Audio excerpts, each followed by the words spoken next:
এই বিধর্মীরা বিতর্কিতরা 25 বছর ত্রিপুরার শাসন করেছে।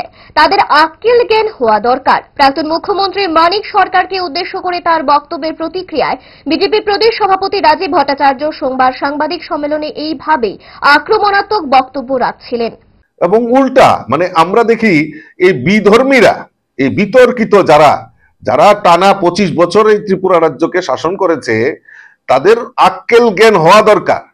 তারা কালকে দাঁড়িয়ে বক্তব্য রাখছেন এই ঘটনার জন্য যারা সন্ত্রাসবাদী, তাদের বিরুদ্ধে একটিও কথা নয়, কেন্দ্রীয় সরকারের দোষারোপ করে তারা সেখানে বক্তব্য রাখছেন।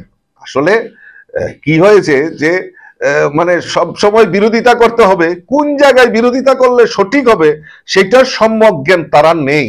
কারণ এইভাবেই এই ত্রিপুরা রাজ্যকে 25টা বছর টানা লুণ্ঠন করেছে এবং তারাই বিভিন্ন সময়ে বিতর্কিত ভাবে এই ত্রিপুরা রাজ্যে বিভিন্ন ভাবে এই সন্ত্রাস করেছে। আজকে তারা সাধু সাজার চেষ্টা করছেন তাদের বক্তব্যের মাধ্যমে। আমরা ধিক্কার জানাই, আমরা তার প্রতিবাদ জানাই এবং এই সমস্ত কার্যকলাপ হলে যেখানে মানুষের ভাবাবেগ, সারা দেশের মানুষ প্রত্যক্ষ করেছে যে সেখানে একটা সাম্প্রদায়িক উস্কানি, সেখানে যাদের টুরিস্টদেরকে হত্যা করা হয়েছে তাদের প্যান্ট খুলে চেক করা হয়েছে। কোন ধর্মের, যদি মুসলমান হয় তাহলে কলমা পড়তে হবে। তো সেই সমস্ত হিন্দুদের আইডেন্টিফাই করেই তাদেরকে নিহত করা হয়েছে।